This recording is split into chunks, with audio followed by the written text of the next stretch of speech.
जी कैफ और आज के लेक्चर का आगाज करते हैं। लेक्चर नंबर 10 है हमारा, बिजनेस लॉ चैप्टर 3 चल रहा है और आज हम जो टॉपिक स्टार्ट करने जा रहे हैं वो है कंसीडरेशन। इसी चैप्टर में इससे पहले हमने जो कंसेप्ट स्टडी किया वो कौन सा था? Essentials of valid contract. Essentials of valid contract में प्रोबेबली सबसे अहम और सबसे पहले जो हमने चीज पढ़ी वो थी offer and acceptance. Offer and acceptance हम चैप्टर 1 में डिटेल में स्टडी कर चुके हैं। ऑफर एंड एक्सेप्टेंस चैप्टर 1 में हम डिटेल में स्टडी कर चुके हैं। और एसेंशियल्स ऑफ वैलिड कॉन्ट्रैक्ट का प्रोबेबली जो दूसरा मोस्ट इंपोर्टेंट एलिमेंट है वो है कंसीडरेशन। और कंसीडरेशन के बारे में अभी तक हमने ये स्टडी किया हुआ है कि कंसीडरेशन वो है जो समथिंग इन रिटर्न है और हर कॉन्ट्रैक्ट में कंसीडरेशन होना जरूरी है। ठीक है, आज हम एसेंशियल्स ऑफ कंसीडरेशन स्टडी, आज हम कंसीडरेशन के ऊपर डिस्कशन करेंगे सारी, यानी हमारी जितनी भी डिस्कशन होगी वो किसके ऊपर होगी? कंसीडरेशन के ऊपर। ये दूसरा एलिमेंट है एसेंशियल्स ऑफ वैलिड कॉन्ट्रैक्ट का। पहला था ऑफर एंड एक्सेप्टेंस, उसके ऊपर डिस्कशन कर चुके। आज हमने डिस्कशन करनी है कंसीडरेशन के ऊपर। तो हम तीन चीजें स्टडी करेंगे आज के लेक्चर में। एक डेफिनेशन कंसीडरेशन की, जो यहाँ पे नजर नहीं आ रही है आपको, लेकिन वो नोट्स में बुक में मौजूद है, मैं आपके साथ शेयर करता हूँ, उसको पढ़ते हैं। डेफिनेशन पढ़ेंगे, फिर एसेंशियल्स पढ़ेंगे, जैसे एसेंशियल्स ऑफ ऑफर थे, जैसे एसेंशियल्स ऑफ एक्सेप्टेंस थे, वैसे ही एसेंशियल्स ऑफ, यानी ये चीजें पूरी होंगी तो अच्छी कंसीडरेशन है, वैलिड कंसीडरेशन है, लीगल कंसीडरेशन है, वरना नहीं है। और फिर एक्सेप्शन है। एक्सेप्शन है, किस रूल की एक्सेप्शन है? किस रूल की एक्सेप्शन? कि नो कंसीडरेशन नो कॉन्ट्रैक्ट। यानी रूल हमारा ना कंसीडरेशन होना जरूरी है, लेकिन कुछ केसेस हैं जिनमें कंसीडरेशन ना भी हो फिर भी कॉन्ट्रैक्ट होगा। जनरल रूल क्या है? No consideration no contract. इसकी एक्सेप्शन क्या है? No consideration but yes contract. No consideration but yes contract, contract फिर भी होगा। तो तीन चीजें हमने पढ़नी आज। कौन कौन सी? कंसीडरेशन की डेफिनेशन, उसके एसेंशियल्स, और तीसरी चीज उसकी एक्सेप्शंस। डेफिनेशन, एसेंशियल्स और एक्सेप्टेंस। सबसे पहले डेफिनेशन को पढ़ लेते हैं। ठीक है, अगर आप देखें आपके बुक पे नोट्स में जो उसने डेफिनेशन को डिफाइन किया है वो क्या किया है कि कंसीडरेशन क्या है? व्हेन, जब एट द डिजायर, डिजायर को अंडरलाइन कर लें, eight the desire of promisee. अच्छा, अब यहां पे देखिए, यहां पे इख्तिलाफ आता है। कुछ जगहों पे लिखा हुआ है eight the desire of promisor, कुछ जगह, लेकिन वो कंसेप्चुअली, जो मेरे ख्याल में कंसेप्चुअली गलत है। क्योंकि देखे, करना किसने है? प्रोमिसर ने। और कहना किसने है कि करो? प्रोमिसर कौन है? करने वाला। प्रोमिसी कौन है? जिसके लिए किया जाए। तो कंसेप्चुअली आप खुद सोचें कि डिजायर किसकी तरफ से आएगी? प्रोमिसी की तरफ से। और करना काम किसने है? कंसीडरेशन प्रोवाइड किसने करनी है? प्रोमिसर ने। तो कुछ जगहों पे ना ये प्रोमिसी की बजाय प्रोमिसर लिखा हुआ है, आपने इसी को फॉलो करना। कोई कहे कि भाई ये डेफिनेशन तो गलत है, उसने कहा ठीक है हमें गलत ला पढ़ने दो, तुम सही पढ़ लो। ठीक है, कुछ जगहों पे ये लिखा हुआ है। अच्छा, when at the desire of, जब प्रोमिसी की डिजायर पे, इसका मतलब है अगर प्रोमिसी की डिजायर नहीं होगी और हम कोई काम करेंगे वो कंसीडरेशन नहीं है। When at the desire of promisee, desire का लफ्ज आ गया, इसका मतलब क्या कि जब प्रोमिसी की डिजायर होना जरूरी है कंसीडर, अगर प्रोमिसी की डिजायर नहीं है, उसके कुछ कहे बगैर हमने रजाकाराना तौर पे कोई एक्ट कर दिया, क्या वो कंसीडरेशन है? कंसीडरेशन नहीं है। When at the desire of promisee, promisor कोई काम करे, और his agent on his behalf, और उसके बिहाफ पे उसका कोई एजेंट करे, उसके बिहाफ पे उसका कोई एजेंट। भाई हम दुकानदार हैं, हमें किसी ने कहा 10 किलो चावल घर पहुंचा दो। जब वो कहेगा 10 किलो चावल घर पहुंचा दो तो तभी हम पहुंचाएंगे, तो वैलिड कंसीडरेशन है ना।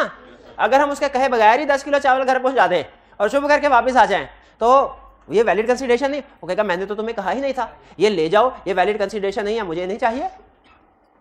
तो जब eight the desire of promisor, promisee, जब प्रोमिसी ने कहा अच्छा मैं दुकानदार हूं, मैं बोरी उठा के उसके घर ले गया, वैलिड कंसीडरेशन है?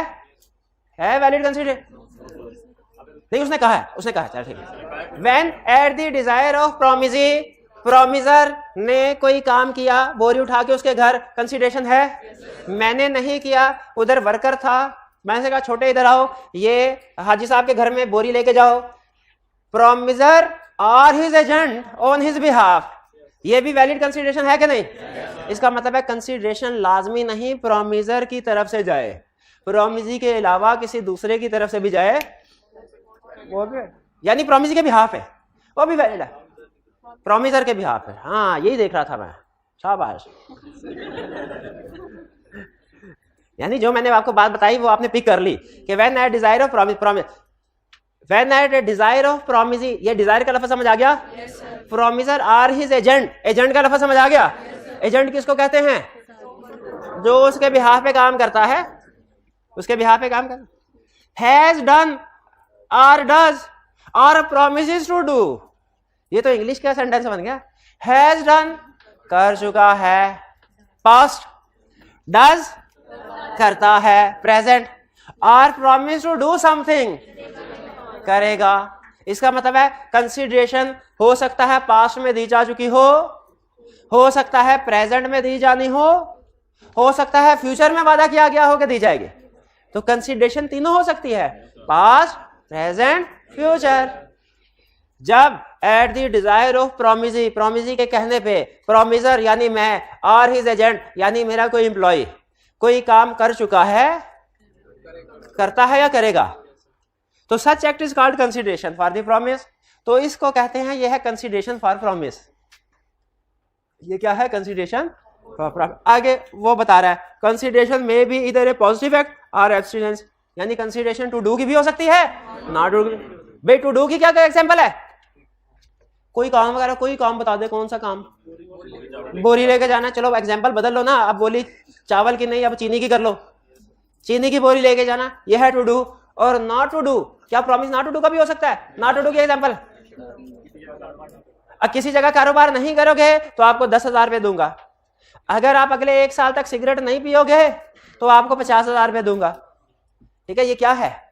Not to. तो कंसीडरेशन टू डू की भी हो सकती है, नॉट टू। ये देखिए डेफिनेशन में लिखा हुआ है कंसीडरेशन में भी इधर पॉजिटिव और एब्सटेन फ्रॉम मतलब होता है रुकना, कोई काम ना करना।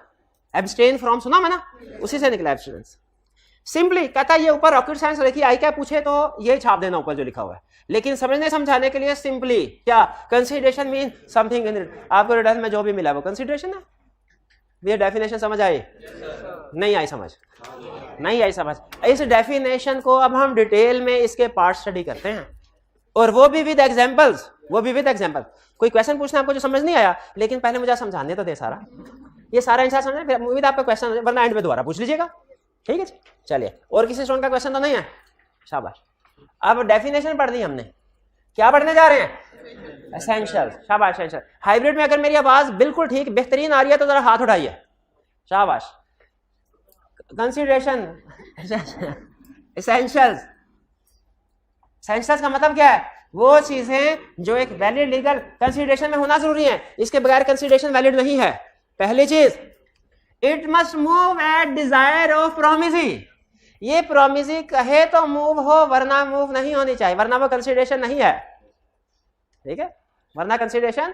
समंदर में एक बंदा डूब रहा था, बेहोश हुआ, डूब रहा, 2 मिनट के अंदर कहीं का कहीं पहुंच जाएगा। एक बंदे ने देखा, छलांग लगाई, उसकी जान बचा के किनारे पे लेके आया।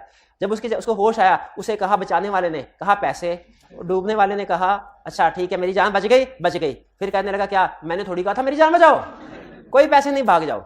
अब मुझे बताइए, क्या डूबने वाला बचाने वाले को पैसे देने का पाबंद है? क्यों पाबंद नहीं है? उसने कहा ही नहीं। ये है it must move at desire of promisee का, ये प्रोमिसी की डिजायर में होना चाहिए। दुकान को आग लग गई, साथ वाले ने देखा, साथ की दुकान वाले देखा, आग बुझा दी। इसमें उसके अपने कुछ एफर्ट्स लगी होंगी, कुछ पानी का अरेंज किया होगा उसने, कुछ और जो भी उसने किया। जब आग बुझ गई तो दुकान का मालिक आया जिस दुकान को आग लगी थी, बुझाने वाले ने कहा भाई मुझे कुछ थोड़ा मुआवजा, तो नाम तो दे मुझे, मैंने आपको, उसने कहा कोई नाम से, मैंने थोड़ी कहा था, मैंने थोड़ी कहा। तो बताइए क्या ये वैलिड कंसीडरेशन है? आग बुझाना वैलिड कंसीडरेशन नहीं है। ठीक है, ये वैलिड कंसीडरेशन नहीं। यह है मतलब it must move at desire of promisee. Promisee कहे तो आपने कंसीडरेशन प्रोवाइड करनी है, प्रोमिसी के कहे बगैर कंसीडरेशन प्रोवाइड की तो कोई पैसा नहीं मिलेगा। क्यों? क्योंकि वो आप अपनी मर्जी से प्रोवाइड की है। जो आप किसी चीज किसी के कहे बगैर अपनी मर्जी से प्रोवाइड करें वो वॉलंटरी एक्ट कहलाता है। क्या कहलाता है? Voluntary act. छोटे होते आपको याद है, वो जब हम छोटे होते थे, तो अब तो शायद वो नहीं है रिवाज, तो किसी ने कोई चीज बांटी थी ना, नान जने, तो घर के दरवाजे पे बच्चे खड़े हो जाए, आवाज लगाते थे, कि ये बांटे की चीज ले जाओ ले जाओ, हम जाके उधर चीज ले आते थे। अब मैं गया, अब भूख लगी हुई है और उधर से पता चल रहा है वो बांट रहे नान चने, मैंने नान चने लिए और उसके बाद वो कहे मुझे पैसे दीजिए, तो क्या मैं पैसे देने का पाबंद हूं? नहीं पाबंद हूं। क्यों? ये वॉलंटरी एक्ट है, ये तो खुद से वो डिस्ट्रीब्यूट करे, मैंने थोड़ी कहा था कि मुझे नान, वो तो खुद से बांट रहे थे तो मैंने ले लिया बेटे। तो consideration must move by desire of, ये बात समझ आई कि नहीं आई? आप अगर कॉलेज में एडमिशन लेने के लिए आए, वो वैलिड कंसिडरेशन है। कॉलेज अगर खुद आपको कहेगा भाई आके बैठ जाओ, आके बैठ जाओ, आके बैठ जाओ, ठीक है, तो फिर ये आपकी, ये तो कॉलेज की अपनी मर्जी है ना, फिर तो आप कहेंगे सर हम तो फ्री बैठेंगे। Consideration must move by desire of promisee, ये बात समझ आई? आगे चलें। It may move from promisor और एनी अदर पर्सन, ये कंसिडरेशन प्रोमिसर प्रोवाइड कर सकता है या कोई और बंदा प्रोमिसर के बिहाफ पे, प्रोमिसर के बिहाफ पे। भाई आपको चावलों की बोरी से गर्ज है कि इस बात से गर्ज है कि उसे अजमल लेके आए कि बशीर लेके आए कि शकूर लेके आए? चावल की बोरी से गर्ज है। तो कंसिडरेशन प्रोमिसर की तरफ से भी हो सकती है या कोई और पर्सन उसके बिहाफ पे, उसके बिहाफ पे। लेकिन याद रखिएगा इसकी कुछ एक्सेप्शन हैं। बाज़ औक़ात कुछ पर्सनल नेचर के एग्रीमेंट्स होते हैं। ए ने बी से एग्रीमेंट किया, एग्रीमेंट टू मैरी, फिर ए ने कहा मेरे से नहीं मेरे छोटे भाई से कर लो, क्या ये कंसिडरेशन वैलिड? क्या ये इसमें ये रूल लगना चाहिए इट में मूव फ्रॉम प्रोमिसर और any other person on his? नहीं, ये जो पर्सनल नेचर के कॉन्ट्रैक्ट होते हैं ना, ये प्रोमिसर खुद ही परफॉर्म करेगा। ये पर्सनल नेचर के सिर्फ 2-3 कॉन्ट्रैक्ट, 2 एग्जांपल्स हैं। और पर्सनल नेचर का या आर्ट नेचर का फर्क, जैसे हम अगर आतिफ असलम को बुलाएं, ठीक है, प्रोमिसर आतिफ असलम है तो वो है, और अगर कोई उसका भाई है आतिफ की बजाय आकिफ है फॉर एग्जांपल, तो वो थोड़ी उसकी कंसिडरेशन एक्सेप्ट कर लेंगे? नहीं, पैसे आतिफ के दिए हैं, अब इसमें तो फर्क पड़, क्योंकि ये पर्सनल नेचर का है। आपकी एग्जांपल, फर्ज कीजिए आप किसी कॉलेज में गए, आपने कहा मैंने इस टीचर से पढ़ना है, ठीक है, अब अगर एग्रीमेंट हो गया और उसके बाद कोई दूसरा टीचर आ गया और ये कहा गया ये वैसे ही पढ़ाते हैं, ये उन्हीं के ट्रेंड किए हुए हैं, तो क्या आप एक्सेप्ट कर लेंगे? नहीं एक्सेप्ट कर। तो याद रखिए कुछ कॉन्टेक्स्ट जो पर्सनल नेचर के होते हैं ना, जिनमें पर्सनल स्किल इन्वॉल्व है, जो पर्सनल नेचर के हैं, वो प्रोमिसर को खुद ही परफॉर्म करने चाहिए। वरना बाकी का कॉन्टेक्स्ट में जनरल रूल क्या है कि कंसिडरेशन में मूव फ्रॉम प्रोमिसर और एनी अदर पर्सन। लेकिन इसकी एक्सेप्शन एक तो मैंने आपको बता दी है, एक्सेप्शन में बैठ गए ना, वो बाद में फिर कभी डिस्कस करेंगे, अभी सिर्फ बिल्ड किए एग्जाम्पल। तो अभी तक हमने कितने एसेंशियल्स पढ़े हैं? 2। पहला एसेंशियल क्या पढ़ा? It must move by desire of promisee. दूसरा, it may move from promisor और एनी अदर पर्सन। तीसरा, consideration may be past, present और फ्यूचर है। डज, सॉरी, हैज डन और डज और promises to do, has done और does और promises to do, ये उसी चीज की तरफ इशारा है। कंसिडरेशन पास्ट की भी हो सकती है, प्रेजेंट की भी हो सकती है, फ्यूचर की भी हो सकती है। अच्छा जरा मुझे बताइए एग्जांपल, इन भाईजान के साथ मैंने एग्रीमेंट किया, अगर आप मुझे 1 लाख रुपया देंगे तो मैं एसी 5 दिन के बाद आपके घर पे डिलीवर कर दूंगा, पैसे आज जमा करवा दें। कौन सी कंसिडरेशन? क्या ये एग्रीमेंट वैलिड है? बिल्कुल वैलिड है। दूसरा केस, मैंने कहा सर 1 लाख रुपया दीजिए, अभी आपके घर डिलीवरी करवा देते हैं, ऐसे प्रेजेंट। तीसरा, आपको पास्ट, चचा ने भतीजे की परवरिश की और जब वो 12 साल का था तो उसके साथ एग्रीमेंट किया कि जब तुम बड़े होगे तो सारा खर्चा पानी मुझे वापस करोगे। ये एग्रीमेंट क्या है? वॉइड है विद माइनर, ठीक है, agreement with minor is void against, बिल्कुल ठीक है, यही कुछ चेक कर रहा था। आगे सुने, भतीजे की उम्र 18 साल हो गई, अब चचा ने कहा वो जो पास्ट में मैंने तुम्हें सर्विसेज प्रोवाइड की है ना, उसके बदले में अभी मेरे साथ एग्रीमेंट करो कि तुम मुझे पैसे दोगे। अब 18 साल के बाद एग्रीमेंट किया, ये बताइए वैलिड है कि नहीं? वैलिड है, लेकिन कंसिडरेशन तो पास्ट की है, जब वो छोटा था, तो पास्ट कंसिडरेशन इज वैलिड। यह है पास्ट कंसिडरेशन का मतलब, समझ आया? पास्ट कंसिडरेशन भी वैलिड होती है, प्रेजेंट भी, प्रेजेंट जो साइमल्टेनियसली एक्सचेंज हो, फ्यूचर के एक अभी रिसीव होगी और आपने हमने इन रिटर्न फ्यूचर में कंसिडरेशन प्रोवाइड करने, तो पास्ट की भी हो सकती है। पास्ट की एक और चले, पास्ट की एक और एग्जांपल, वो जो बंदा डूब रहा था उसको बचाया, क्या वैलिड कंसिडरेशन है? नहीं है, बिल्कुल मैं भी यही कह रहा हूं, नहीं। क्यों नहीं है? उसने कहा ही नहीं था। अच्छा, जब वो होश में आया और कहने लगा तुमने मेरी जान बचाई, मैं तुम्हें 10,000 रुपया इनाम दूंगा क्योंकि तुमने मेरी जान बचाई। अब होश से सुनिएगा, होश में आके ये कहा कि मैं अगर कुछ ना कहता ना तो कंसिडरेशन वैलिड नहीं, तो उसे पैसे नहीं देने थे। लेकिन अब उसने होश में आके कहा कि मैं तुम्हें 10,000 रुपये इनाम दूंगा क्योंकि तुमने मेरी जान बचाई है। अब बताइए क्या ये वैलिड कॉन्ट्रैक्ट हो गया? वो वैलिड कॉन्ट्रैक्ट हो गया। लेकिन जहन में एक बात आती है कि कंसीडरेशन तो उसके कहे बगैर प्रोवाइड की थी, उस वक्त कहे बगैर प्रोवाइड की थी, लेकिन अब वो पास्ट वाली कंसीडरेशन को वो एक्सेप्ट कर रहा है। जब उसने ये कहा कि अब मैं आपको 10,000 रुपया इनाम दूंगा, तो क्या वो पास्ट वाली किस चीज का दे रहा है? उसी पास्ट कंसीडरेशन का जो पास्ट में थी। तो पास्ट कंसीडरेशन भी वैलिड है, पास्ट कंसीडरेशन भी वैलिड है। कुछ बात समझ आए? ये कोई स्टूडेंट है, कहने लगा सर मैं पैसे नहीं अदा कर सकता, पढ़ने का शौक है। उस्ताद ने कहा अच्छा चलो ठीक है, कोई बात नहीं, पढ़ लो। पढ़ लिया, पास हो गया, चार्टर्ड अकाउंटेंट बन गया। 5 साल के बाद आया, कहने लगा सर ये लीजिए, ये फीस है, मैं उस वक्त पैसे अदा नहीं कर सका था, ठीक है, मेरी हैसियत नहीं थी, लेकिन आपकी दुआओं से अब पास हो गया हूं, अब ये फीस जो है आपकी नजर कर रहा हूं, बताइए क्या ये फीस रिसीव की जा सकती है? क्यों? कंसीडरेशन तो कोई नहीं सर, पास्ट कंसीडरेशन है, past consideration is valid consideration. भाई बात समझ आ रही है? तो कंसीडरेशन पास्ट भी हो सकती है, प्रेजेंट भी, फ्यूचर भी। इसमें सबसे अहम एग्जाम पॉइंट ऑफ व्यू से पास्ट को समझना है। प्रेजेंट और फ्यूचर तो आपको पता ही है, ठीक है। साइमल्टेनियसली जब चीजें एक्सचेंज हो, प्रेजेंट कंसीडरेशन, जब एक चीज अभी और एक फ्यूचर में एक्सचेंज होनी है तो वो फ्यूचर कंसीडरेशन है। क्लियर जी? चलिए यहां पे कोई क्वेश्चन है तो पूछ लीजिए।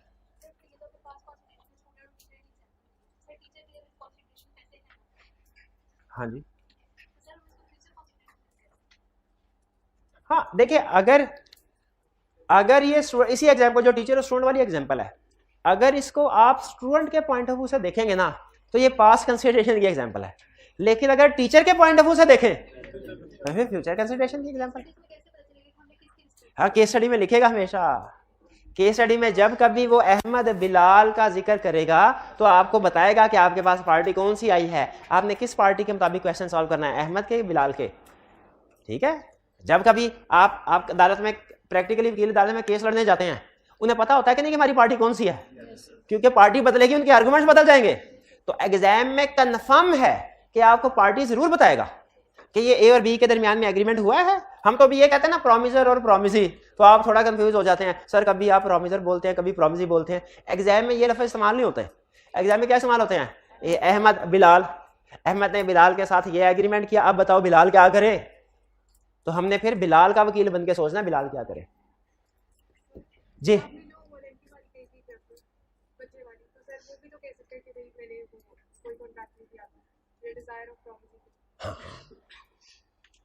अब इनका क्वेश्चन, इन्होंने अच्छा क्वेश्चन निकाला है। उन्होंने कहा सर आपने एक वो चचा भतीजे वाली भी एग्जांपल दी थी। अब देखिए, जिस तरह जान बचाने वाला अगर चाहता तो चुप रहता, पैसे ना देने पड़ते, एग्री करते हैं, क्योंकि वो उसकी कंसेंट के, उसकी रजामंदी के बगैर कंसीडरेशन उसको दी गई थी। उसी तरह चचा भतीजे वाली एग्जांपल में अगर भतीजा चाहता तो कॉन्ट्रैक्ट ना करता। कॉन्ट्रैक्ट क्या कहता चचा तुमने अपनी मर्जी की वजह से मेरी परवरिश की, अपनी मर्जी से, मैंने थोड़ी कहा था, और अगर मैंने कहा तो मैं तो माइनर था। तो याद रखें, अगर भतीजा एग्रीमेंट ना करे तो फिर और सिचुएशन है, फिर शायद चचा पैसे रिकवर ना करवा सके। लेकिन अगर भतीजे के साथ एग्रीमेंट कर लिया भतीजे, तो फिर तो देने पड़ेंगे ना, क्योंकि past consideration is valid consideration. भी बात समझ आ रही है? आगे जी। लेकिन इस एग्जांपल में एक ट्विस्ट है चचा भतीजे वाली, जो मैं बाद में बताऊंगा। अभी सिर्फ आपके सवाल का जवाब दिया है, ठीक है। आपका सवाल यही था ना कि भतीजे की मर्जी के बगैर चचा ने सर्विसेज प्रोवाइड की हैं, तो भतीजे के ऊपर लाइबल नहीं है उनको पे करना। मैं इस बात से बिल्कुल एग्री करता हूँ, लाइबल नहीं। लेकिन जब भतीजे ने एग्रीमेंट कर लिया, वो पास्ट वॉलंटरी सर्विसेज को एक्सेप्ट कर लिया एज वैलिड, तो वो कॉन्ट्रैक्ट वैलिड हो गया। लेकिन इस तरह का तो हमने एक कॉन्ट्रैक्ट पढ़ा था जिसमें लिखा हुआ था कि ये वॉइडेबल है at the option of mine, याद है? वो उसमें क्या फर्क था और इसमें क्या फर्क है? उस समय जो कॉन्ट्रैक्ट किया था उस पार्टी ने वो ड्यू अमाउंट से ज्यादा का किया था, और उसमें लिखा हुआ था पेरेंटल मिसयूज, अनड्यू इन्फ्लुएंस था। बात समझ आई कि नहीं आई? नहीं आई। 2-3 एग्जांपल्स इकट्ठी हो गई, अब बात समझ नहीं आई। फिर से सुनाएं। माइनर है, चचा ने उसकी परवरिश की, अगर तो चचा को कोर्ट ने पॉइंट किया ना गार्डियन, तो चलो चचा अपने पैसे पूछे रिकवर करवाता रहेगा, लेकिन फर्ज कीजिए चचा ने अल्लाह वास्ते उसकी परवरिश की, क्या मेरे भाई का बेटा है मैं इसकी परवरिश करता हूँ, माइनर बड़ा हो गया 18 साल का हो गया, क्या माइनर चचा को पैसे अदा करने का लायबल है? नहीं। इससे सारे एग्री करते हैं क्योंकि वो पास वॉलंटरी सर्विसेज थी, एग्री करते हैं ना, लायबल नहीं है। लेकिन अगर चचा भतीजे में एग्रीमेंट हो जाता है कि भतीजा पैसे अदा करेगा, तो फिर ये एग्रीमेंट क्या हो गया? क्यों? जिस वक्त एग्रीमेंट किया उस वक्त तो कंसीडरेशन प्रोवाइड नहीं की, पास्ट के कंसीडरेशन प्रोवाइड की थी, वो वैलिड हो गई, तो ये वैलिड कॉन्ट्रैक्ट है। तीसरा केस, अगर ये कॉन्ट्रैक्ट नॉर्मल तरीके से हुआ तो फिर तो ठीक है, लेकिन अगर ये कॉन्ट्रैक्ट चचा ने प्रेशराइज करके अनड्यू इन्फ्लुएंस के जरिए से किया हो, फिर ये वॉइडेबल है एट द ऑप्शन ऑफ भतीजा, उसकी ऑप्शन पे। ठीक है, समझ आ गई सारी कहानी? चलिए, हाइब्रिड वाले स्टूडेंट समझ आ गई आपको? अगर समझ आ गई तो हाथ उठाइए, शाबाश।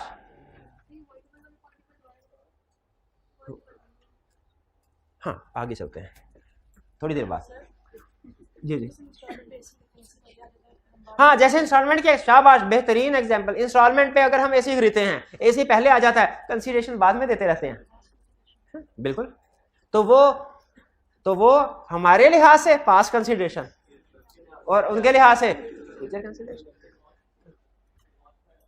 एडवांस तो उसी तरीके से एडवांस में भी कर ले, तो एडवांस आ गया जाहिर है, पास्ट प्रेजेंट फ्यूचर क्लियर हो गया। डेफिनेशन में इसका क्या नाम रखा हुआ था? हैज डन और डज और प्रॉमिसेस टू डू। आगे चलते हैं। Consideration must be something in value. Consideration ऐसी होनी चाहिए जिसकी कोई वैल्यू है, कोई वैल्यूएबल आइटम्स होनी चाहिए, उसकी कोई अमाउंट होनी चाहिए, कुछ ना कुछ अमाउंट होनी चाहिए। 10 करोड़ की चीज 10 लाख में बिक जाए, सही है क्या? वैलिड कंसीडरेशन है। 10 करोड़ की चीज 10,000 में बिक जाए, वैलिड कंसीडरेशन है। 10 करोड़ की चीज 10 रुपए में बेच दे, वैलिड कंसीडरेशन है। Consideration must be something in value. लेकिन 10 करोड़ 10 रुपए की चीज बगैर किसी कंसीडरेशन के दे दी जाए, क्या वैलिड कॉन्ट्रैक्ट है? नहीं। इसलिए जब कभी कोई भी बंदा आपको मुफ्त चीज देना, उसे कहे मुफ्त नहीं, कम से कम 10 रुपए ले लो, 10 रुपए जेब में हर वक्त उसको दे दे। क्यों? 10 रुपए देने से लीगली वैलिड कॉन्ट्रैक्ट हो जाएगा, अब वो बंदा पैसे वापस नहीं ले सकता। कंसीडरेशन होना जरूरी है, एडिक्वेट होना जरूरी नहीं, यही समझ रहे। Consideration must be something in value. अगर इन एडिक्वेट कंसीडरेशन है, एग्रीमेंट वैलिड, कॉन्ट्रैक्ट वैलिड। अगर नो कंसीडरेशन है, वॉइड। इनवैलिड का लफ्ज नहीं आता बोलना आपने, वॉइड। हाँ, इनवैलिड का मतलब वॉइड ही है, लेकिन जो लीगल लफ्ज है वो बोले वॉइड। इनएडिक्वेट कंसीडरेशन है, कॉन्ट्रैक्ट वैलिड। नो कंसीडरेशन है, कॉन्ट्रैक्ट वॉइड। लेकिन कोई बता सकता है कोई स्टूडेंट? लेकिन क्या? लेकिन एक्सेप्शंस हैं उसकी, कैसे पता चला? हाँ, जैसे ये लिखा हुआ है, दूर की एक्सेप्शन टू द रूल। ये रूल है ना, नो कंसीडरेशन नो कॉन्ट्रैक्ट। इसकी एक्सेप्शन क्या होगी? No consideration yes contract. भाई ये फोर्थ समझ आ गया। आगे fifth, consideration must be real. ये कोई रियल चीज होनी चाहिए, इमेजिनरी चीज नहीं होनी चाहिए। ठीक है, ऐसी चीज नहीं होनी चाहिए जो इम्पॉसिबल हो या अनसर्टन हो, इल्यूजरी हो। अगर कंसीडरेशन ऐसी है जो इम्पॉसिबल है, जो अनसर्टन है, इल्यूजरी है, वो क्या होगा? कंसीडरेशन रियल होनी चाहिए। क्या इसकी एग्जांपल आपको बताई हुई है? रियल कंसीडरेशन वो कौन कौन सी एग्जांपल है जब कंसीडरेशन रियल नहीं होती? आपकी तनख्वाह इतनी होगी कि आप खुश हो जाएंगे। अगर ये घोड़ा मेरे लिए लकी साबित हुआ तो मैं दूसरा घोड़ा खरीदूंगा। ठीक है, ये है कंसीडरेशन मस्ट बी रियल। और इम्पॉसिबल तो आपको पता है, उड़ के दिखाएंगे, दौड़ के दिखाएंगे, भाग के। इट मस्ट बी, ये 5 क्लियर हो गया। It must be something which promisor is not already bound to do. ये कोई ऐसी चीज होनी चाहिए जो प्रोमिसर ने ऑलरेडी ना करनी हो। अगर कोई चीज ऑलरेडी प्रोमिसर ने करनी है, वो वैलिड कंसीडरेशन नहीं है। ए भाईजान मेरे से सवाल पूछना चाहते हैं, मैंने इनसे कहा 100 रुपया दोगे तो जवाब दूंगा, निकालो 100 रुपया, जवाब देता हूं, अभी देता जवाब, निकालो 100 रुपया। क्या ये वैलिड कंसीडरेशन है? निकालने लगे हो? क्या वैलिड कंसीडरेशन है? क्यों वैलिड कंसीडरेशन नहीं है? क्योंकि मैं ऑलरेडी बाउंड, आपने फीस दी हुई है, मेरी ऑलरेडी जिम्मेदारी है ये काम करना, तो जो काम ऑलरेडी मेरी जिम्मेदारी है वो करने के पैसे तो नहीं मैं ले सकता। सरकारी ऑफिस में गए, आपने कहा सर ये मेरी फाइल फंसी हुई है, जरा इसके ऊपर साइन कर दीजिए। उसने कहा साइन तब करूंगा जब 10,000 रुपये दोगे। 10,000 रुपये दोगे। हमने वादा कर लिया, उसने साइन कर दिए, हम मुकर गए, 10,000 नहीं दिए। बताइए क्या हम 10,000 देने के पाबंद है उसको? क्यों पाबंद नहीं है? एक तो इलीगल है, एक तो इलीगल, दूसरा क्या रिश्वत है, और दूसरी रीजन क्या है, वो ऑलरेडी बाउंड था ये काम करने के लिए। चले ये तो खैर इलीगल में आपने सॉल्व कर दिया केस स्टडी, अब मुझे केस स्टडी एग्जांपल बदलनी पड़ेगी, ऐसी एग्जांपल जो इलीगल नहीं है। फर्ज कीजिए कि घर में आग लग गई, फायर ब्रिगेड वाले आए, फायर ब्रिगेड वालों ने पानी डालना शुरू कर दिया, आग बुझा दी। उसके बाद फायर ब्रिगेड वालों ने घर के मालिक से कहा सर 50,000 रुपये नजराना तो दीजिए। 50,000 रुपये क्या ये नजराना देना पड़ेगा उनको?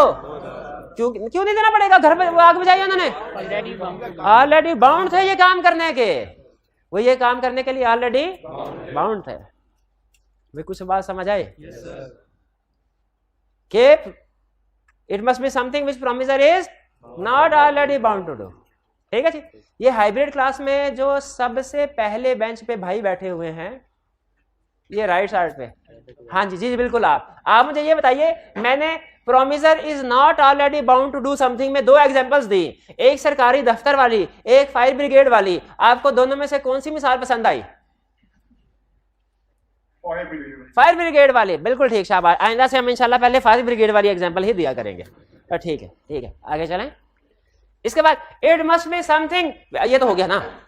इट मस्ट बी लॉफुल, यानी लॉफुल है तो वैलिड कंसीडरेशन है, लॉफुल नहीं है तो वैलिड कंसीडरेशन।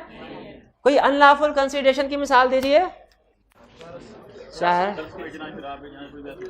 हाँ सर बिल्कुल, हाँ ये भाईजान आए सर, मैं बहुत गरीब आदमी हूँ, मेरे पढ़ना चाहता हूँ, फीस देने के लिए पैसे नहीं हैं। तो मैंने कहा भाई ये कंसीडरेशन के बगैर तो कॉन्ट्रैक्ट नहीं होता, कंसीडरेशन तो देनी पड़ेगी। उन्होंने कहा सर ये चर्च से भरे 5 सिगरेट है, ये आप रख ले। बताइए वैलिड कंसीडरेशन है कि नहीं? है कि नहीं? मैंने इनसे सिगरेट भी रख ली है और इनको भगा भी दिया, क्या ये मेरे से रिकवर करवा सकते हैं? नहीं करवा, क्योंकि वैलिड कॉन्ट्रैक्ट ही नहीं हुआ। चीजें तो आप रिकवर करवा सकते हैं जब कोई वैलिड कॉन्ट्रैक्ट हुआ उसकी बेस पे, तो recovery it must be something which is must be lawful, lawful. ठीक है। इन भाईजान को मैंने कहा कि ये क्लास में मोबाइल इस्तेमाल करते रहते हैं, बाहर जाओगे ना इनको खूब लगाना है, ठीक है, और 10,000 रुपये दे दिए। क्या ये एग्रीमेंट वैलिड है? इलीगल है। आपको बताया था किसी की जान माल इसको नुकसान पहुंचाना इलीगल होता है। कंसीडरेशन लॉफुल होनी चाहिए, एग्री करते हैं? फिर से बताइए जरा, consideration at desire of promisee move होनी चाहिए, एग्रीड? प्रोमिसी ने कहा है तो वैलिड कंसीडरेशन के कहे बगैर किया है, वैलिड कंसीडरेशन, वो आपका वॉलंटरी एक्ट है, वैलिड कंसीडरेशन नहीं है। इट में मूव फ्रॉम प्रोमिसर, प्रोमिसर खुद भी कर सकता है या उसके बिहाफ पे उसका कोई एजेंट वगैरह भी कर सकता है जिसको वो कहे। लेकिन कुछ पर्सनल प्रोमिसेस, पर्सनल नेचर के प्रोमिसेस होते हैं, वो सिर्फ प्रोमिसर ही पूरा करता है। ठीक है, हाँ एग्रीमेंट मैरी वगैरह फॉर एग्जांपल। और इसके अलावा आर्ट वर्क है, किसी आर्टिस्ट को हम एंगेज करते हैं तो जाहिर है उसी से हम प्रॉमिस पूरा करें। कंसीडरेशन पास्ट की भी हो सकती है, प्रेजेंट भी और फ्यूचर भी। कौन सी वाली एग्जांपल भाई? हाँ जी, कौन सी मिसाल थी? बाबर था और एक और था, उसने बिजनेस सेल कर दिया, ठीक है। तो जादू में फिर उनको कहा कि कोई चीजें लेनी है, जादू को पता नहीं था कि वो आगे से बिजनेस चेंज हो गया, ओनर चेंज हो गया। हाँ वो बात कर रहा था कि जादू, हाँ, शाबाश शाबाश शाबाश, लगी समझ। जी भाई पूछिए। नहीं, मैं कहना चाह रहा आप अपने अल्फाज में मुद्दा बयान करें तो मुझे समझने में आसानी हो जाएगी। बिल्कुल, हाँ याद है आपको ये केस स्टडी? मैं ठीक है भाई, पिक कर लिया मैंने पॉइंट, कि जब वो जाजिर था या जो भी था, उसने अपनी दुकान दूसरे बंदे को सेल कर ली थी, ऑर्डर आया था, वो पुराने ओनर के नाम से आया था, नए ओनर ने चीजें डिलीवर कर दी। सारी केस स्टडी में मेरा आपसे सिर्फ एक ही क्वेश्चन है, क्या नया ओनर जिसने चीजें डिलीवर की पुराने ओनर का एजेंट था? एजेंट नहीं था। उसने उस पुराने ओनर के बिहाफ पे चीजें नहीं बेची थी, क्योंकि पुराने ओनर का तो कोई ताल्लुक ही नहीं है। उसने वो चीजें अपने बिहाफ पे ही बेची थी, अपने बिहाफ पे ही बेची थी। वो तो पार्टी कोई और थी ना, वो तो पार्टी कोई और थी। ठीक है, तो वो जो अदर पर्सन होना चाहिए ना, वो कौन होना चाहिए? एजेंट होना चाहिए on behalf of person. Consideration में भी पास्ट, प्रेजेंट और फ्यूचर, पास्ट भी हो सकते हैं, प्रेजेंट भी, फ्यूचर भी। पास्ट के एग्जांपल बता दे। Consideration must be something value, इसमें दो कंसेप्ट फर्क है। अगर कंसीडरेशन है ही नहीं, एग्रीमेंट वाइड। कंसीडरेशन है लेकिन थोड़ी है, valid. Consideration must be real, impossible, uncertain, illusory वगैरह नहीं होनी चाहिए, सर्टन होनी चाहिए, clear. It must be something which promises not, sixth वाले की के फिफ्थ वाले, सिक्स्थ की, it must be something which promisor is not already bound to do. इसकी दो एग्जांपल दी तो थी, फायर ब्रिगेड वाली, तीन एग्जांपल दी थी, बल्कि टीचर वाली भी एग्जांपल दी थे। इतनी एग्जांपल का क्या करेंगे आप? नहीं, अगर नहीं समझ आया, नहीं समझ आया, इलीगल वाली समझ। इलीगल कंसीडरेशन वाइड है, कंसीडरेशन अगर इलीगल है तो एग्रीमेंट भी इलीगल है। कंसीडरेशन इलीगल है तो एग्रीमेंट भी इलीगल है, ठीक है। एक आदमी की दुकान में चोरी हुई, चोर पकड़ा गया, चोर ने दुकान के मालिक के साथ एग्रीमेंट किया, भाई मर्जी यहाँ तो मुझे सजा दिलवा दो, उस सूरत में चीजें तो तुम्हारी नहीं मिलेगी तुम्हें। दूसरी ऑप्शन ये है कि मेरे खिलाफ केस वापस ले लो, मैं जो चीजें तुम्हें चोरी की है ना तुम्हें वापस कर देता हूँ। दोनों के दरमियान में एग्रीमेंट हो गया। क्या ये एग्रीमेंट वैलिड है?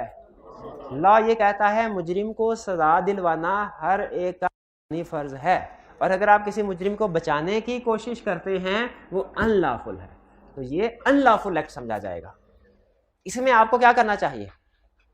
इसमें आपको क्या अगर आप दुकानदार हो, मालिक हो, क्या करना चाहिए? आप एग्रीमेंट कर लें, चीजें वापस लें, और फिर FIR भी वापस ना लें। वो एग्रीमेंट हुआ भी है तो वो वाइड होगा, अनलॉफुल है, ठीक भाई। ये एसेंशियल्स क्लियर हो गए। हमने दो चीजें पढ़ ली, डेफिनेशन और एसेंशियल्स। तीसरी चीज क्या पढ़नी थी? एक्सेप्शंस। किस चीज की एक्सेप्शंस? नो कंसीडरेशन, नो किस चीज की exception? No consideration, no contract का मतलब क्या है? कि जिस एग्रीमेंट में कंसीडरेशन नहीं है वो एग्रीमेंट ही नहीं है। और इसकी एक्सेप्शन का मतलब क्या है? कि कुछ एग्रीमेंट्स ऐसे हैं जिनमें कंसीडरेशन नहीं है लेकिन वो वैलिड एग्रीमेंट हैं। Please explain with the help of example कि वो कौन से एग्रीमेंट्स हैं जिनमें कंसीडरेशन नहीं है फिर भी वो वैलिड है। सबसे पहला agreement on count of natural love and affection. Natural love and affection, ये नेचुरल लव एंड अफेक्शन कौन सा होता है? ये जो ब्लड रिलेशंस में होता है, ठीक है, वालिदैन का बच्चों के साथ, बहन भाइयों का, ये ब्लड रिलेशन, ये इसे कहते हैं नेचुरल। जो नेचुरल रिलेशंस होते हैं ना, जो अल्लाह ताला की तरफ से रिश्ते में, उनमें एक कुदरती प्यार होता है। ये उसकी वजह से अगर आप कोई चीज दें, आपने अपने छोटे भाई को कोई गिफ्ट दे दिया, ठीक है, गिफ्ट दे दिया बदले में कोई चीज, ये एग्रीमेंट वैलिड है, ठीक है। बाप ने अपने किसी बेटे को, बच्चे को कोई चीज गिफ्ट कर दी, एग्रीमेंट वैलिड है कि नहीं? एग्रीमेंट वैलिड है, ठीक है। बाप के 3 बच्चे थे, एक बच्चा उससे ज्यादा फर्माबरदार था, उसने माल रोड वाली दुकान उसके नाम पे ट्रांसफर कर दी और बदले में 1 रुपया भी नहीं लिया। जो दूसरे बच्चे थे वो कहने लगे agreement without consideration is wide, ये तुम्हारे नाम पे ट्रांसफर नहीं, हम सब में बढ़ेगी। तो बताइए क्या ये एग्रीमेंट वाइड है? नहीं है। क्यों? ये एग्रीमेंट है on the count of natural love and affection.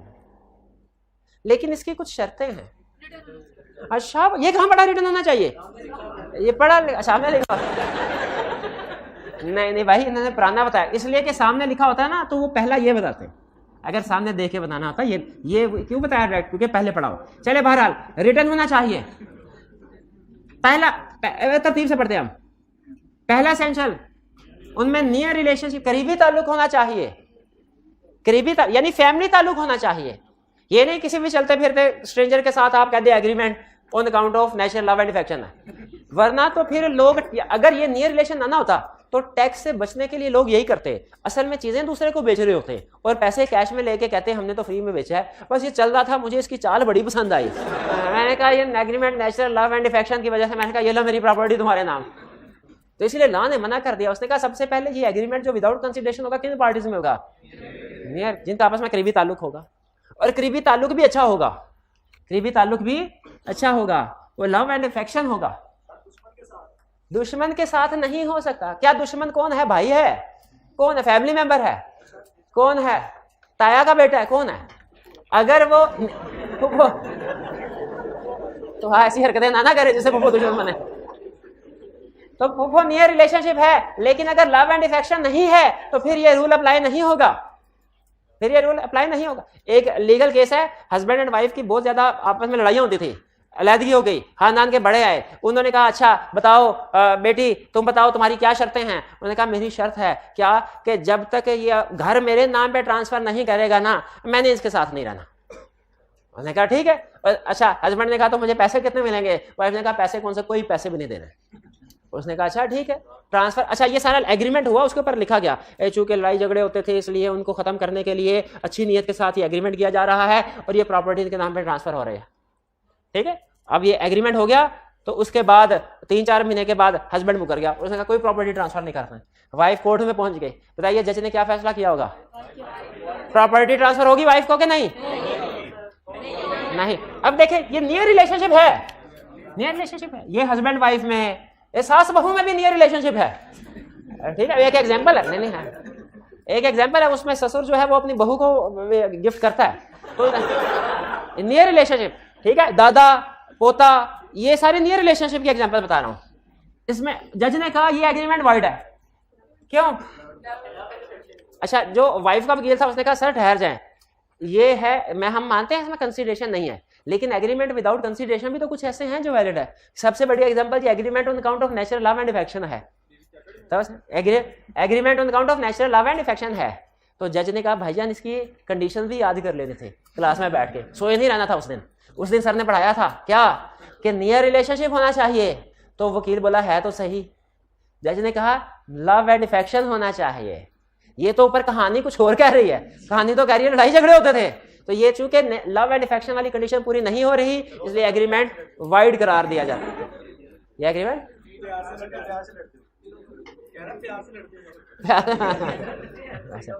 आगे चलते हैं, ये राइटिंग में होना चाहिए। जब आपको बताया हुआ है एग्रीमेंट्स ओरल भी हो सकते हैं रिटन भी हो सकते हैं, कुछ एग्रीमेंट का रिटन होना जरूरी है, उसमें ये भी है। और इसका रजिस्टर्ड होना भी जरूरी है, याद रखिए इसका रजिस्टर्ड होना भी जरूरी है। रजिस्टर होना कैसे जरूरी है? ये रेलिवेंट अथॉरिटीज के पास रजिस्टर करवाना होता है। भाई ये समझ आ गई चारों घंटे, एक्सेप्शन याद रहेंगी। ये थी पहली एक्सेप्शन, किस चीज की पहली exception? No consideration no control की एक्सेप्शन। फिर agreement to compensate for past voluntary services, नहीं ये इधर ना, इधर आ गया, नो प्रॉब्लम, ये कंसेप्ट ठीक हो गया। ये एरो इसके साथ है, इसके साथ है, आप क्या समझे इसके साथ है? नहीं आप गलत समझे हैं, ये इसके साथ है, इसके साथ, वो जगह नहीं थी इसलिए हमने आगे लिख दिया। Agreement to pay time bar date, ये भी समझा पहले हमारी चीज जो एग्जाम पॉइंट ऑफ व्यू से ज्यादा है, मैं पहले समझाने जा रहा हूँ। Agreement to pay time bar date, और ये हाइब्रिड में जो सामने स्टूडेंट बैठा था, अच्छा कॉर्नर पे हो गया भाई, थोड़ा सेंटर पे होना मुझे नजर आए, ये किधर गया है स्टूडेंट? हाँ ये कॉर्नर पे होगा ये, हाँ बट ठीक है। इनसे पीछे वाले जो भाई बैठे हुए हैं, ये जरा मुझे बताइए टाइम बार डेट क्या होता है? टाइम बार डेट क्या होता है? उससे पूछ रहा है, उसे डेट दिया हुआ पूछ रहा है यार जो उदाहरण। टाइम बार डेट क्या होता है? हा? क्या इस साथ वाले ने किया होगा, साथ वाले को दे दे भाई। हाँ जी भाई टाइम बार डेट क्या होता है? ओ भाई टाइम बार डेट क्या, खुदा का हो कर ऐसे ना कर यार, और टाइम बार डेट क्या होता है? सुना ना, अब सुना भी दो। क्या? हाँ अगर कोई आपने किसी को उधार दिया है तो लीगली उसकी ड्यू डेट के 3 साल के अंदर अंदर रिकवर करवा सकते हैं। अगर 3 साल गुजर जाएं तो फिर लीगली रिकवर नहीं करवा सकते, इसे कहते हैं टाइम बार डेट। लेकिन 3 साल के बाद एक दिन उस बंदे को ख्वाब आया दोज़ख का, वो भागा भागा आया और कहने लगा कि अब मैं आपको आपके पैसे अदा कर दूंगा। ये है agreement to pay time bar date. जब वो भागा भागा हमारे पास, जब ओरिजिनल लोन का एग्रीमेंट हुआ था ना 3 साल पहले, वो agreement to pay time bar date नहीं है, वो तो एग्रीमेंट टू पे डेट है। ये तो टाइम बार होने के बाद 3 साल के बाद उसे ख्वाब आया, अगले दिन भागा भागा हमारे पास आया और क्या कहने लगा कि मैं आपके पैसे वापस कर दूंगा। हमने कहा डेट तो चलो ज़बानी कलामी हो गया था, लेकिन हम आज तक पछता रहे हैं। अब ये agreement to pay time bar date है ना, ये रिटर्न में होगा मेरे भाई, आपने साइन करने हैं। और ये रिलेट करना चाहिए law of limitation. Law of limitation का मतलब है, लॉ ऑफ लिमिटेशन से एक लॉ है जो ये बताता है मुख्तलिफ किस्म के एग्रीमेंट्स की क्या एक्सपायरी डेट है। जैसे ये जो 3 साल वाली बात आपको बता रहा हूं, ये कहां लिखी हुई है? डेट के केस में टाइम लिमिटेशन क्या है? 3 साल। 3 साल हो सकता है किसी और केस में हो, मैरिज वाले केस में हो सकता है 25 साल हो, वो हमें नहीं पता, वो हमें नहीं पता। लेकिन डेट के केस में क्या है? 3 साल। तो ये जो लॉ ऑफ लिमिटेशन में टाइम लिखा हुआ है ना, वो गुजर गया हो, वो गुजर गया हो, यानी 3 साल टाइम बार डेट, और फिर वो बंदा आए तो हमने उसे राइटिंग में ले लेना है और उसे साइन भी करवा लेना है। राइटिंग में लेके साइन करवा लेने चाहिए ना, फिर मुकर सकता है वो। टाइम बार डेट भी राइटिंग होना जरूरी है, agreement account of natural law and faction भी राइटिंग होना जरूरी है। क्लियर? ये शर्त कंडीशन समझ आ गई? तो फिर मुझे देखे बगैर बताइए, दो हमने नो कंसीडरेशन नो कॉन्ट्रैक्ट की एक्सेप्शन पढ़ी, 2 एक्सेप्शन पढ़ी, एक agreement on account of natural law and faction, एक इनमें से पढ़ी हमने टाइम बार डेट। इनमें से कौन सी ऐसी है जो कि रजिस्टर करवाना जरूरी है? दोनों रजिस्टर करवाना जरूरी है। गलत, गलत। Agreement on account of natural law and faction register करवाना जरूरी है, agreement to pay time bar debt register करना जरूरी। और अब बताइए इनमें से कौन सा ऐसा एग्रीमेंट है जो इन राइटिंग होना जरूरी है? राइटिंग होना दोनों जरूरी है। चलिए, सिग्नेचर का मतलब रजिस्ट्रेशन थोड़ा, रजिस्टर का मतलब पता है किसी रेलिवेंट अथॉरिटी के पास जाकर रजिस्टर करवाना। जैसे आप जो प्रॉपर्टी की सेल परचेज का एग्रीमेंट करते हैं ना, तो वो सिर्फ एग्रीमेंट राइटिंग होना जरूरी नहीं होता, आपने आप उसको जाके लैंड रिकॉर्ड में रजिस्टर भी करवाना होता है, मतलब प्रॉपर्टी आपके नाम पे ट्रांसफर नहीं होती। तो कुछ एग्रीमेंट ऐसे होते हैं जिनको रजिस्टर करवाना जरूरी है, कुछ को नहीं है। Agreement to compensate for past voluntary services, वो जो डूब रहा था उसको बचाया, क्या कंसीडरेशन है? क्या वो पैसे देने का पाबंद है? नहीं है। लेकिन अगर वो कह दे कि आपने मेरी जान बचाई, मैं आपको 10,000 रुपए दूंगा, अब पाबंद है कि नहीं है? लेकिन इसे 10,000 के बदले में कंसीडरेशन तो कोई नहीं है, पास वाली है। यही वो कह रहा है कि अगर कोई पास वॉलंटरी सर्विसेज हो, हालांकि वॉलंटरी सर्विसेज थी, पैसे देने बनते नहीं थे, लेकिन अगर कोई पास वॉलंटरी सर्विस हो और पार्टी एग्री कर ले कि वो कंपनसेट करेगी जान बचाने वाले को, तो फिर वो एग्रीमेंट वैलिड हो जाता है। क्योंकि वॉलंटरी सर्विस तो वैलिड कंसीडरेशन नहीं है ना, आप समझ रहे हो कि कंसीडरेशन में है तो सही पास्ट की, लेकिन वो वैलिड कंसीडरेशन नहीं थी, इसलिए यहां पे उस एक्सेप्शन में लिखा गया। नहीं समझ आई बात? अच्छा, फिर सुन लें, जब हम अगर कोई पास्ट वॉलंटरी सर्विस प्रोवाइड की हो ना किसी पार्टी ने दूसरी को, तो उसके पैसे देने नहीं बनते, उसका कोई कॉन्ट्रैक्ट नहीं बनता। जैसे डूबने वाले की जान बचाई हो, तो जान बचाने वाले को कोई पैसे नहीं मिलेंगे क्योंकि उसका कोई एग्रीमेंट नहीं है, डूबने वाले थोड़ी कहा था। हाँ जी बिल्कुल। लेकिन अगर जो बंदा डूब रहा था वो जब होश में आ जाए तो ये एग्रीमेंट कर ले उस पार्टी के साथ कि तुमने मेरी जान बचाई, भले तुमने वॉलंटरी सर्विस प्रोवाइड की थी, लेकिन मैं तुम्हें 10,000 रुपए दूंगा। अब ये कॉन्ट्रैक्ट वैलिड हो गया। ठीक है, पास वॉलंटरी सर्विसेज को कंपनसेट करने के लिए एग्रीमेंट किया जाए वो वैलिड है। फिर आगे कंप्लीटेड गिफ्ट। अच्छा, अब इसमें गिफ्ट का मतलब तो आपको पता होगा, कंप्लीटेड का मतलब ध्यान से सुनना। अगर आपने किसी नेचुरल रिलेशनशिप में है, नेचुरल लव एंड अफेक्शन, किसी रिश्तेदार को चीजें बगैर पैसों के ट्रांसफर करनी है, वो कहां आएगा? अगर किसी रिश्तेदार को बगैर पैसों की चीजें देनी है, वो कहां आएगा? और अगर वो बंदा जो रिश्तेदार नहीं है उसको चीजें देनी है, वो गिफ्ट में आएगा। स्टूडेंट कहते हैं सर किस केस में गिफ्ट की तरफ लेके जाना है, किस केस में नेचुरल लव एंड अफेक्शन की तरफ लेके जाना है? आप देखो, जिसमें रिलेशनशिप है वो किधर जाएगा? और गिफ्ट है। और कंप्लीटेड का मतलब क्या है? जो डिलीवर हो चुका, जो दिया जा चुका हो। फिर सुन ले भाई, मोबाइल निकाल, मोबाइल। क्या आप ये इन्होंने एग्रीमेंट किया, सर मैं आपको क्लास खत्म होने पर ये मोबाइल तोहफे में दे दूंगा, और मेरे से कुछ पैसे नहीं ले गए। बस ये case agreement on count of natural love and affection में जाएगा कि गिफ्ट वाले में जाएगा? ये क्लियर है जी? नहीं मैं भी आ रहा हूं, गिफ्ट है। क्लियर?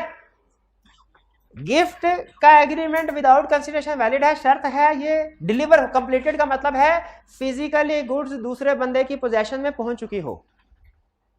गुड्स फिजिकली दूसरे, इन्होंने क्लास खत्म हुई, मैंने इनसे कहा लाओ भाई मोबाइल, इन्होंने कहा सर कोई मोबाइल नहीं देना मैंने। क्या मैं ये एग्रीमेंट इन्फोर्स करवा सकता हूं? नहीं करवा सकता, क्योंकि कंप्लीटेड नहीं है, कंप्लीटेड नहीं है, चाहे आप सारे गवाह क्यों ना हो, कंप्लीटेड नहीं है। लेकिन फर्ज कीजिए मेरी कोई ऐसी मिसाल से बड़ा खुश हुए, कहने लगे सर मैं आपकी मिसाल से बहुत खुश हुआ, ये लीजिए मोबाइल, और मोबाइल मुझे सबके सामने दे दिया। फिर क्लास खत्म होने में कहने लगे सर वो तो मैंने वैसे ही क्लास में जज्बाती हो के मोबाइल मेरा वापस करें, क्या मैं वापस करने का पाबंद हूं? ये कंप्लीटेड। ये कहेंगे सर मैं आपके खिलाफ केस करूंगा कि agreement without consideration is void. क्या ये एग्रीमेंट विदाउट कंसिडरेशन है? जरूर, लेकिन क्या ये वॉइड है? नहीं है। क्यों? इसकी कौन सी एक्सेप्शन? कैसे पता चला कंप्लीटेड है? डिलीवर्ड हो चुका है, डिलीवर्ड हो चुका है। ठीक है, एक लीगल था केस, उसमें एक बाप के समझे 4 बच्चे थे और उसने एक बच्चे के नाम पे प्रॉपर्टी गिफ्ट कर दी।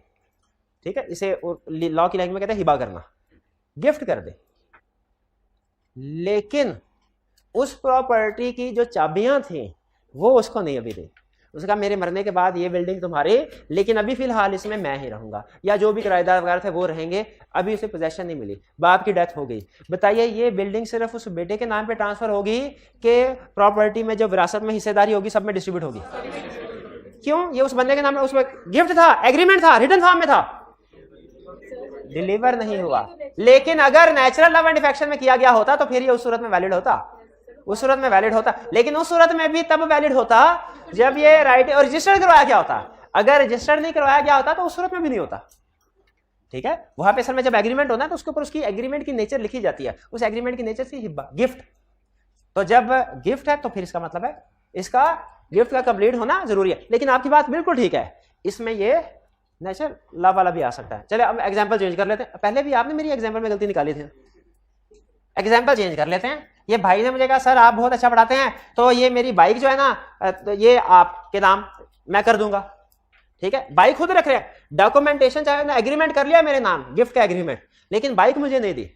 क्या मैं इन्फोर्स करवा सकता हूं? क्यों नहीं करवा सकता? कंप्लीटेड नहीं है। शाबाश। जी जी, क्या सर्विस गिफ्ट? अल्लाह जानता है, मुझे लगा कह रहा है मिसिस गिफ्ट की जाती है।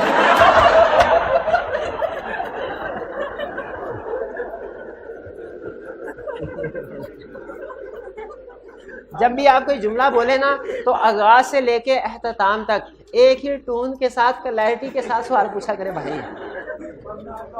सर्विसेज का, सर्विसेज कैसे गिफ्ट की जा सकती है? सर्विसेज को छोड़ें, services out of syllabus, out of syllabus. बाकी की क्लास में आपने कोई सवाल नहीं पूछना है। Contribution to charity, contribution to charity. हम जुम्मे की नमाज में थे, इमाम साहब ने खुतबा किया, जन्नत का नक्शा खींचा और कहा मस्जिद की तामीर में हिस्सा लीजिए। हमने कहा ठीक है, हमने उधर खड़े होकर ऐलान किया कि 5 लाख रुपया हम मस्जिद की तामीर में हिस्सा डालेंगे। बाद में इमाम साहब हमारे घर पहुंचे तो हमें कुछ पता चला, पता माहौल का असर होता है ना, उधर का माहौल कुछ, घर पहुंचे घर का माहौल कुछ और था। हमने कहा नहीं ये हम क्या कर बैठे। अब इमाम साहब आए, उन्होंने कहा निकाले 5 लाख रुपया। क्या हम देने के पाबंद है?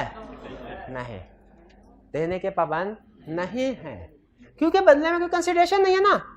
जन्नत है कंसिडरेशन, लेकिन याद रखिए लॉ क्या कहता है कि जो जन्नत कंसिडरेशन है ना ये इल्यूजरी है, अनसर्टन है, कोई पता नहीं हमें से किसका, इंशाल्लाह सबको मिले इंशाल्लाह, लेकिन सर्टन तो नहीं है ना, अनसर्टनिटी, इल्यूजन है। तो इसलिए ये वैलिड कंसिडरेशन नहीं है। हमने कहा हम नहीं पैसे देंगे, लॉ कहता है हम पैसे देने के पाबंद नहीं है।